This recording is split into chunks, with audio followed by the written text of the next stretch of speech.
seems to me, ladies and gentlemen, that NXT and your house pay-per-view on June 7th on the WWE Network finally taking shape, man. I said it last week. Last week they were just on autopilot. It was clear as day. You can see tonight they're more direct and they were more focused on building towards that pay-per-view, and it's already taking shape piece by piece, like a jigsaw puzzle piece.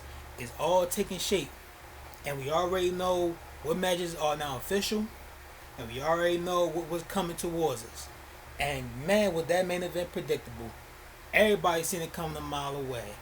Everybody seen it coming a mile away. And speaking of NXT, man, I just had to rep it tonight in a cool way possible. Got this new glove I got, y'all. NXT colors, you know what I'm saying? Yeah, man. Had to show that off. Ladies and gentlemen, welcome to your NXT review. I'm your host with the most, Team 161. Today, we are going to talk about NXT. Now, the main event was Rhea Ripley versus IO Shirai. We all anticipating on what can happen. We all anticipated it. We all guessed it right. You know, I'm going to talk about it. We had the opener, which was announced 30 minutes before the show. I think that was just to get us to watch the show. I think that was just a ratings ploy, because we know who was going to show up first. Clear as day. Anybody can see it. We had more of the Cruiserweight tournament, which I'm going to talk about more on this night, because I gotta say, man, one name is standing out from this tournament. You already know who that is. I tweeted about him tonight. And of course, we had the tag team match and more Riddle and Timothy Thatcher. You know, I'm gonna talk about it, man. I'm talking about all that stuff. I'm pretty sure you guys don't want to talk about those gentlemen, not because they're not great, but because we just don't care, right? I'm just gonna say that. I'm just gonna say that, man. Honestly, I'm not trying to diss Timothy or Matt Riddle, man, but I just don't care what they're doing right now. I understand they got K-Man next week. Should be a good matchup. Last week main event between those two was lackluster. That's what really excited me about those two, honestly. And I love Matt Riddle more so than Timothy. Timothy's still kind of new and fresh. I'm still trying to get used to him. Right now, he's just not clicking for me right now. But he got some upside. Kind of like a submission technician specialist. And Dexter Lumis, man. This man, Dexter Lumis, is money. I'm telling you, man. Like, now I'm starting to understand his gimmick more. I think on this night, even though most of you already figured it out, man, I figured it out too.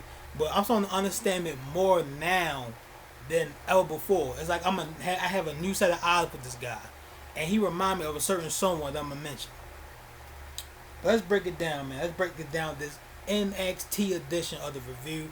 If you guys missed any videos on my channel I did this week, we covered Monday Night Raw and of course the season premiere of Stargirl. So you got interested in any of that stuff, links will be up there, you know, up there on the annotations. And at the end of the video, it will be other videos as well, in which I did either the week before or some videos that I did in the past that you guys don't know I've done. You know what I'm saying? I've done a lot of videos on the channel, man. Some in which you guys have no idea what I've done, because a lot of you newbies starting to come through.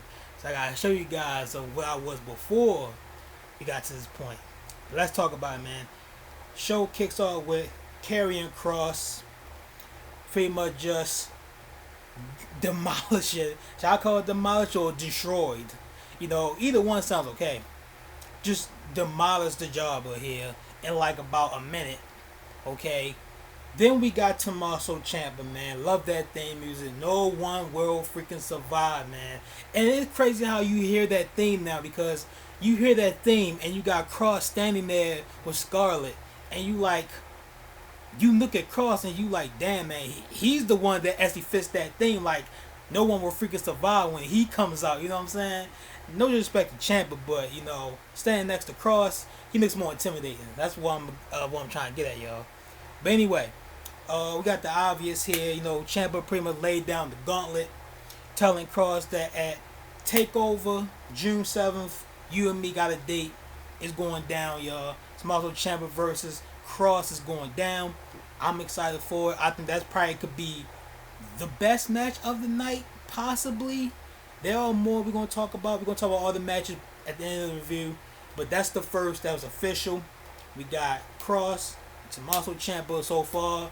That is the first matches and the main match that I'm looking forward to the most. Let's talk about the rest of the show, y'all. Now let's get to the Cruiserweights. Like I said once again, y'all, I'm sorry. If you're invested, I'm sorry that I gotta say this. But I'm not. I'm not invested, y'all. This tournament needs to end. It's at a point where this tournament just needs to end. And some of you agree with me on that. Some of you agree saying, I don't care about the tournament. When the tournament's on, I'm switching the channel, or I'm just talking about something else that's not these two guys or anybody in this tournament. It's lackluster, man. It's really lackluster. I think the way this tournament came off is like we're not invested. I feel like the crowd is a must need for this tournament to really get it over and help us and to help us like get over whoever we trying to invest in. Because out of everybody in this tournament, even though all these guys are great at what they do, there's only one guy that stands out, and I'm gonna talk about him later on. But other than that, man, here in this matchup we get Akira Tozawa versus Phantasma. Decent matchup, but overall Phantasma wins in a decent matchup against Akira Tozawa. He is now 2-1, and now Akira Tozawa, that is his first loss in this tournament. He is now also 2-1. So let's kick it off, man, with more, man. Timmy Thatcher promo laid out on the line for Mr. Matt Riddle. Said he wants a match with no pinfall, just either you win by submission or KO. That's it.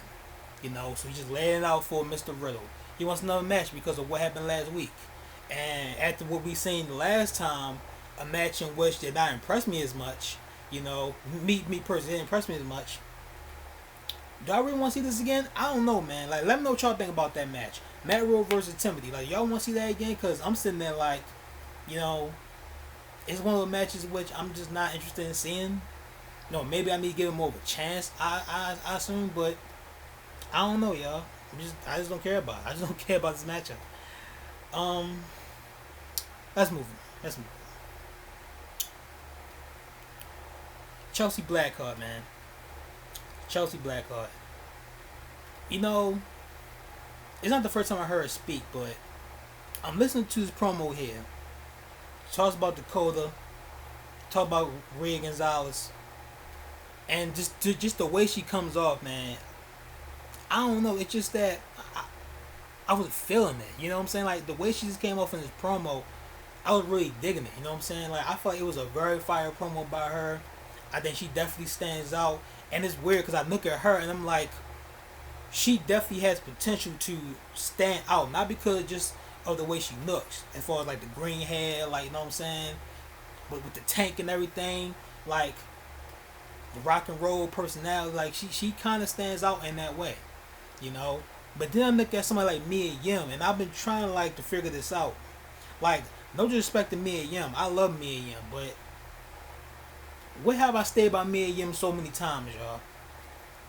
Like, it's not the fact she doesn't stand out, but it's like something's missing with Mia Yim. Like, I always said that, and I said the same thing about Bianca.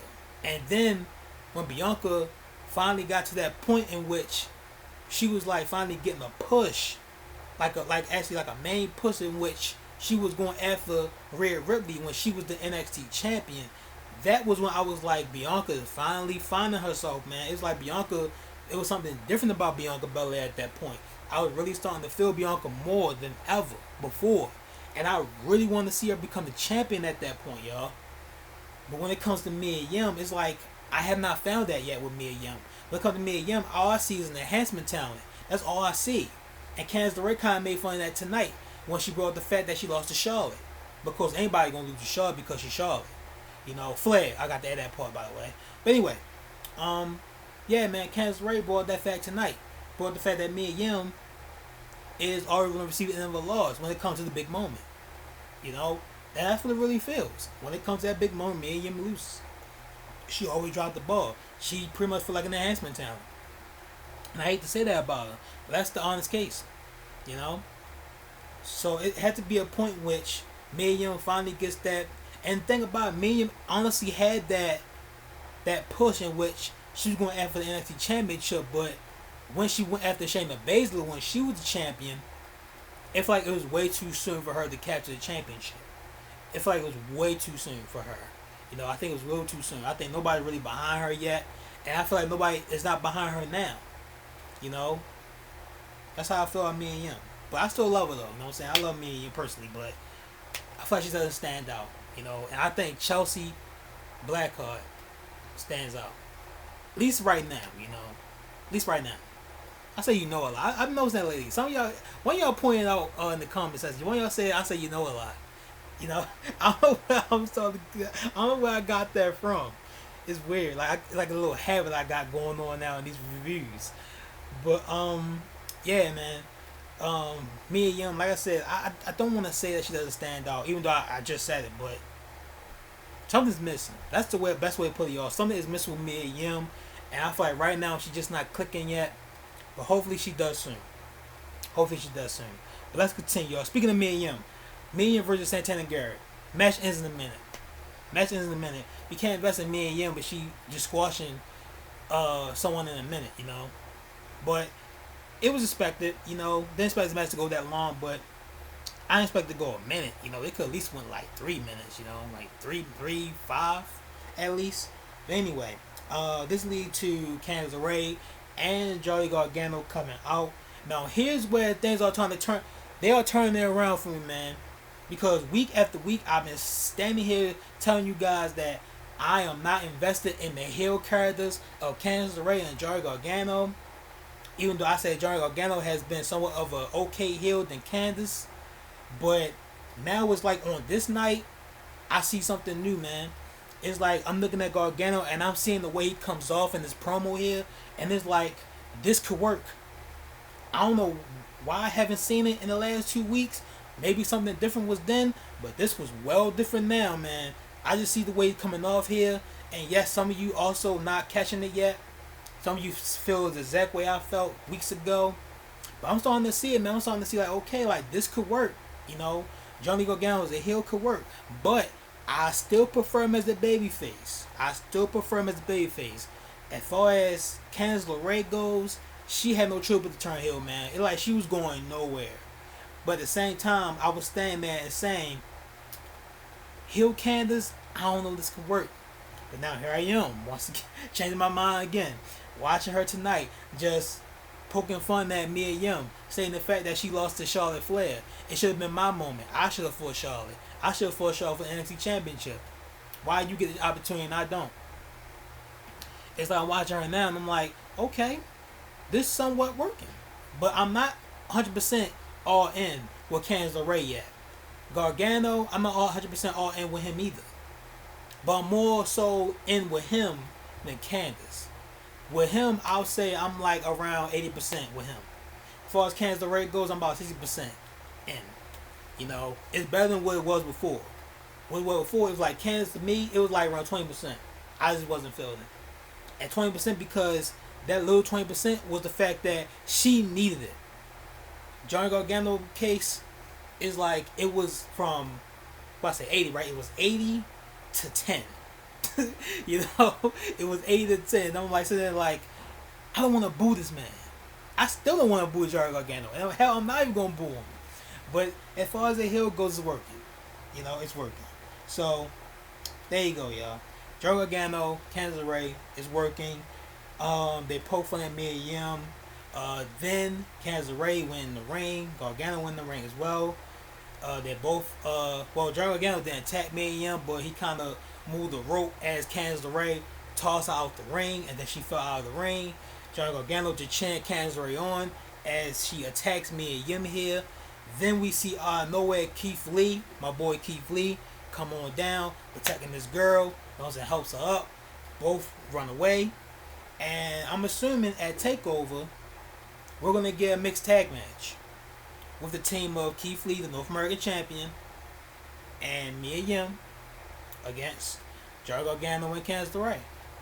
And I don't mind it. I really don't mind it, man. I guess it is out of nowhere, but I don't mind it. And once again, I don't see it as working well for Mia Yim. Once again, Because honestly, I could see her taking the pinfall in this match because you're not going to want the North American champion to suffer a pinfall in this matchup. Like, why would you do that? You know what I'm saying? He's the champion. Mia Yim got nothing going for her right now. And anybody going to suffer the loss is her. And then in the case of Gargano and Candice LeRae, they can't lose. Candice LeRae just turned heel. You can't have her losing. Gargano is like this newly Gargano. You can't have him losing already. Like, they're going to have to win, right? So I'm assuming they're going to have to win. And who's going to suffer the pin? It has to be Mia Yim. Can't pin North American champ. Mia going to suffer that loss. Once again, what's going to lead me to question, once again, when is Mia Yim going to get her moment? I don't think she ever going to get her moment. She feel like an enhancement talent.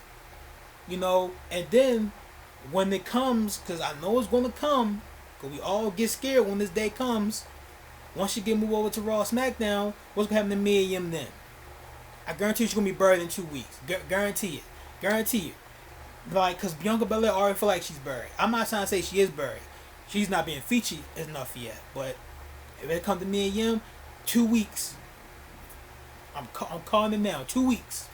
Buried. Rodrick Strong and Dexter Lumis. I love this man, Dexter, man. I love this dude. The dude is in the mind of Rodrick Strong. You seen it early on in this matchup. Rodrick Strong was just not feeling this match. He just kept getting out the ring to the point where it got annoying, honestly. Like, he got out the ring at least like 5 times. At least 5 times, I think. But he kept getting out the ring, man. Was not feeling this matchup. Dexter Lumis just being more creepy and just odd. You know, kind of gets that vibe of, I don't want to be near you, you know. Which fits him well, by the way. And you seen how when Rodrick Strong finally captured the moment and where Dexter Lumis got out the ring, Rodrick Strong just slammed this guy on the ring apron, at the edge of the ring apron, the way Kevin Owens does the powerbomb to some of his folks in the past. You seen where Rodrick Strong had him in a hole, right? And Lumis was just standing there like I don't feel shit. What you doing? Like, I don't feel anything. Like, what's up? You know what I'm saying? That's living there to do like, what's up? Like, you gonna hurt me more? Come on, man, I love this. You know what I'm saying? I want some more pain. Can you give me more pain? You know? The boy Dexter, man, is hilarious, bro. Hilarious. He was just standing there feeling the pain, y'all, and he was enjoying it. He was enjoying the pain. He loves it. He was feeling it. You know, which reminds me of a certain crazy woman that I miss so dearly. Y'all know who I'm talking about. Nikki Cross. Nikki Cross, Nikki. Oh, crazy Nikki, how I miss you. Oh, crazy Nikki, how much I miss you. Yeah, man. I miss Crazy Nikki, and I can't wait till she stab Alexa Bliss in the back so we can get the Crazy Nikki back. Like, I'm waiting for it. I know it's coming, but no signs of it yet. But somebody's gonna turn on somebody. Of course, you would think it would be Alexa Bliss because it's Alexa Bliss. Alexa Bliss always stabs her friends in the back. You know, I believe she stabbed Mickey in the back. I believe, and Alicia Fox. I don't know.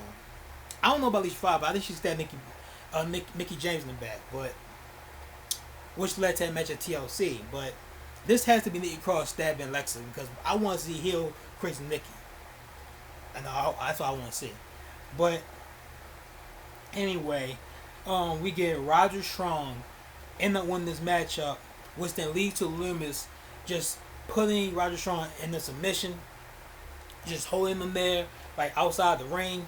Then the rest of the Undisputed Era comes down. Adam Cole, NXT champion, and Bobby Fish attacking Dexter Lumis. Lumis sitting there just taking the attacks from both men. Still got Rodrick Strong in the hole, by the way. Then out of nowhere, here comes the Velveteen Dream. Velveteen Dream comes down, attack Bobby Fish and Adam Cole. Adam Cole got super kicked outside out into the fan area. I don't know why I couldn't think of it, y'all. Brain freeze. So then he gets on top of the rope here, then drops the elbow, put Rainmaker onto Adam Cole, just laying it all on the line, and that's it, man. Stands tall. Well, not standing tall with Dexter Lumis because Dexter Lumis was still holding Rodrick Strong. And the best part about this, like this could have been the best part of NXT as a whole. The best part was having Dexter Lumis, showing Dexter Lumis close up on camera, standing there, still has Rodrick Strong in the hole and just rubbing on his head, man, like a baby. You know, just like petting a cat. You know what I'm saying? It was so hilarious, man. Like I love this character of Dexter Lumis, man. This guy's money, and I don't know where they're going with him, but that's the best part. It's like you can't figure this guy out. You can't figure like where they're going with this guy. And we're still wondering the question. Like, the question still remains. Why is he has a beef with Undisputed Era? Now, you can sit here and say, yeah, he just weird. He just attacking these guys. But he's only attacking these specific guys. So, what is he looking for out of this? Does he want the NXT Championship? You know, does he want that title? Is he helping Velveteen Dream so Velveteen Dream can return the favor? Give him a title shot? Because I'm pretty sure Velveteen Dream, for the simple fact that he attacked Adam Cole at TakeOver, not announced yet officially, but more than likely, that match is going to happen again. We had on NXT last week, you seen Adam Cole retain. More than likely, we're going to get that match again at TakeOver. At TakeOver. So where Dexter Lumis fit in all this? I don't know, y'all. Could Dexter Lumis be just waiting for the moment to then attack Velveteen Dream? I don't know, man. Like I said, this guy is a mystery. You know, hard to figure this guy out, man. I guess I gotta call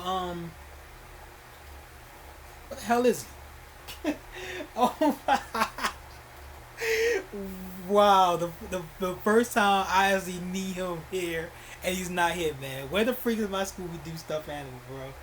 I swear to God, y'all, I had him right back there and now he's missing. I seriously don't know where he is. This is not even like a stage right now. I have no idea where I put him, y'all. He's gone. Scooby-Doo's missing. We gotta find him, man. We gotta call the Real Mystery Anchor or something. Somebody. You know what I'm saying? Nancy Drew. Call Nancy Drew up, man. We gotta find my Scooby-Doo. Wow. That's hilarious. I ain't even planned this, y'all. I'm dead serious. Let's continue, y'all. Only Lorcan and Danny Burch versus Everrise. Only Lorcan and Danny Burch wins. I don't know what this means. I'm assuming they're being built up to face Imperium. That's the only thing I got from this. Other than that, I don't know. But they did win on this night. Now, this is one of the things I really want to talk about. We get Kushida versus Drake Maverick, man. And before this match even began, we seen Drake Maverick had a cut promo backstage, like saying like this is his only shot, this is his last legs, this is it for him. If he loses, this is it, it's over. You know, it kind of got one of those moments. Kind of reminds you of the moment when Dolph Ziggler was laying it all on the line for the Intercontinental Championship. Now, those were the good old days on SmackDown, though. Those were the best days on SmackDown, man. Back when Miz was the Intercontinental Champion and he was like a great champion, brought prestige back to that title. And then we get Dolph like just doing everything, man, whatever it took to capture the Intercontinental Championship. And that when the Intercontinental Championship is relevant. Nowadays, it ain't. You know, which is why I specifically say it needs Daniel Bryan. Daniel Bryan doesn't need it. But here, man, this matchup on this night, I'm watching Drake Maverick. At first, I didn't even care about Drake Maverick before this night. I'm going to be honest. I didn't even care about Drake Maverick. But I'm watching this promo and I'm watching this matchup with Kushida. And then we see Jake Atlas just watching the matchup, cheering for Drake Maverick, by the way. And nobody knows why he's cheering for him. But I'm assuming he's cheering for him because he needs Drake Maverick to win or to keep this tournament going, because I'm going to explain why later.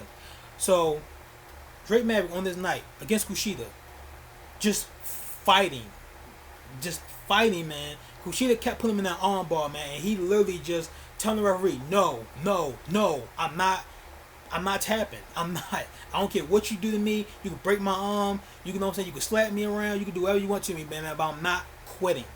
This man gave it his all. He gave it everything, man. Everything on the line on this night to stay in this tournament and then just stay in wrestling, because he knows if he loses, it's over.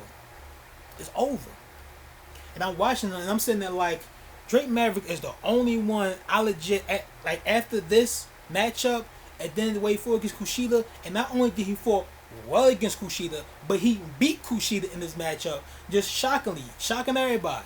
Beat Kushida on this night, excited, he's happy, Then we get Byron Saxton just announcing that next week, because all you guys are now 2-1, we now must get a triple threat to determine who's going to be the winner of side A. And the winner of side A faces side B, in which is Phantasma, in the final match to determine who will be the champion. So I'm assuming one of these guys inside A going to win, because I don't see Phantasma winning it. Honestly, I don't see Phantasma winning it, but one of the guys inside A going to win. One of the guys inside A going to win, more than likely.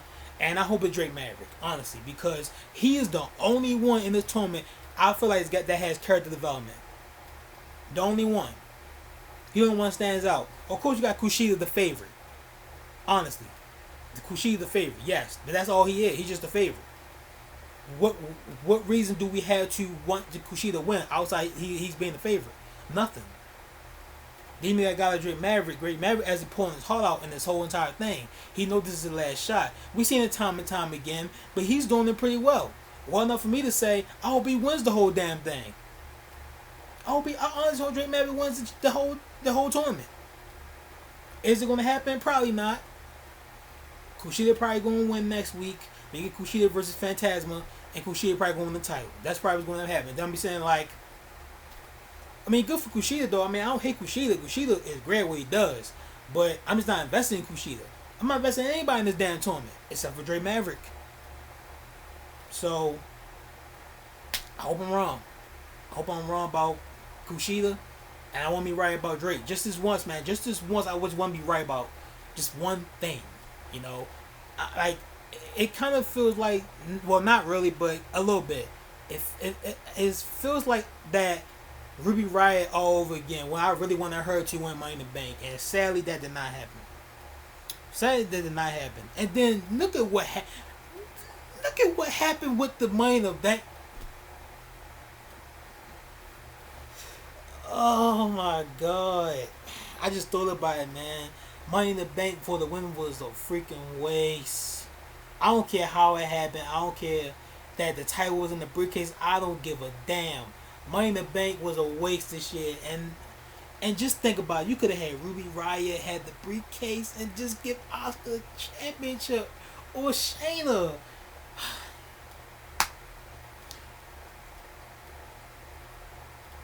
But I want to be right here with Drake Maverick. And I hope I am. I hope with Drake Maverick, I hope he wins. I want Drake Maverick to win this whole entire tournament. Honestly. Next week we get the triple threat. Jake Atlas, Kushida, and Drake Maverick. There you go. Jake Atlas still got a long way to go. He definitely not gonna win. I'll be shocked if he wins. If he wins, that's a fail. That's a mega fail. A mega fail. Next up, man, Damian Priest pretty much made it official here in this promo. Him and Finn Balor TakeOver. Now, the reason why I said hold your horses with Tommaso Ciampa and Kross, this could be the money match as well, man. I'm looking at this match. I'm loving it. I'm loving what I'm hearing. So right now, right now, my early prediction is either going to be this match the best match of the night, or Tommaso Ciampa and Kross. It's one of those two, man. So far, one of those two matches is going to steal the show, in my honest opinion. What do you guys think is going to steal the show at In Your House TakeOver? Or should I say NXT TakeOver in Your House? I said it backwards. NXT TakeOver in Your House, man. What match is going to steal? That's one for the comment section. What match at In Your House is going to steal the show? So far that we know. And last but not least, main event, Rhea Ripley versus IO Shirai. Match didn't really get started, because of Charlotte coming out and just doing what everybody already predicted. Like literally just attacking both IO and Rhea, which just stops the entire match. Then Charlotte just stands there, hold the NXT Women's Championship, and the show goes off the air. Now, because this happened, we seen IO first did the Hurricanrana onto Rhea Ripley, but then let her into Charlotte. That's why this whole thing happened. I'm sitting there making that show. I'm like, Charlotte, you can't be dumb enough to attack both women, right? Because you should know what's going to happen. Like, you seen what happened throughout history. You're not going to attack both women, right? Because you should know damn well what's going to happen, right? You're going to be in a triple threat with both, more than likely. So Charlotte wouldn't do it, right? What did Charlotte do, yo? I just said it. She attacked both, and it's not official yet, but it's coming. Triple threat at NXT TakeOver in your house. Charlotte Flair versus Rhea Ripley versus IO Shirai. And I'm going to say this right now, because we know what's coming. Who needs to win more in that match out of those three? You look at Charlotte. Charlotte doesn't need a championship. She's the least favorite to she's the least to need to win. She is the least to need a win. When it comes to Rhea, well, she did lose and she shouldn't have lost. But you can honestly sit there and say maybe she should have another run as the champion. Some of you might say that, but she doesn't need to win. More so than this next woman that's standing right next to her. And that's IO Shirai. IO Shirai needs to win more than anybody in that match. I don't care what anybody say. Just look at how the line is. Just look how the battlefield has been spread, y'all. Just look at it. IO Shirai needs to win out of everybody. Like, just think about it. IO Shirai had lost opportunity after opportunity after opportunity. She needs to win, man. And I'm sitting there like, I hope NXT in your house is IO Shirai's night. And it has to be her night. Because if she lose, what then? What then, yo? What if IO Shirai lose and NXT TakeOver in your house? What does that mean for IO Shirai after that? Like, nobody's going to believe in IO after that. We're going to make an IO Shirai. We're going to just see a woman who's great at what she does, but can't win the big one. And that's a fact. She lost the big one every single chance she got against Shayna Baszler. Now here we are, right here. She had opportunity once again. She did capture one. No, she came on one contender. But that didn't work well in her favor, did it? No, it did not. You know? Yeah, you can say because of, Rhea Ripley and everything. But still, she still didn't capture the championship. No matter how you slice it, she's still not champion. So in your house is like IO Shirai. I feel like it's IO Shirai's last chance, in a way, because how you gonna build up well enough again to put her in a position to win? Well, either that, or let's say she does lose. Like that means she's going to go to Raw or SmackDown, and we could potentially see Asuka versus IO. Because if that's what you're planning, sign me up for that. I'm just saying, like Asuka versus IO, and Kyrie. Sign me up. Sign me up. I'm all for that. I'm not trying to say that's going to happen, but that's just an idea. And y'all know how I feel about my ideas, man. TM Station, just drop an idea down, which I got one coming soon. But, hey, that's an idea. I'm just saying, not saying it should happen. It's an idea. But the idea, the real idea, honestly, would be for IO to win the championship at NXT TakeOver in your house, man. It has to happen. It has to happen. Then you can have Rhea just face IO Shirai for the championship. Rhea loses, and then we get IO versus whoever next. Whoever's right there next at that prominent spot. Maybe a Tegan Knox. Maybe a Dakota Kai. Somebody like that. But over and all, man, this show definitely recovered from last week. Last week was abysmal. This week was okay. Decent. That's all I'm going to say about that. If I can give a grade, I'll give it a 6.5 out of 10. In my honest grade, definitely recovered from last week. Main event was okay. We all knew it was coming. Best part about this show was Dexter Lumis just holding Rodrick Strong like a baby. Like that was the best part about this whole entire show, honestly. Best match was definitely Drake Maverick and Kushida. I'm just right. Drake made a believer out of me, man, tonight. Drake Maverick made a believer out of me tonight. I can't believe I'm saying that. But give the man his due, man. I hope he wins the title, man. He's the only one I want to see win it. And I don't hate Kushida, but I'm more invested. And the one who only has character development, and that's Drake Maverick. Ladies and gentlemen, that is your NXT review. Let me know what y'all thinking down in the comment section below. Comment, like, share, subscribe, turn bell for notifications. Follow me on Twitter, Instagram. Let me know what y'all feeling about the Cruiserweight tournament. Do you love it? Do you hate it? No, yes, no, maybe. Let me know about that. Let me know how you feel about Dexter Lumis. Let me know how you feel about Charlotte in the main event. I know Lyra going to do this. I know it's coming. I know Lyra going to do that to Charlotte, But anyway, thank y'all for watching. I'll see each and every single one of you for the next video, which will be Friday, man. SmackDown Live. Peace.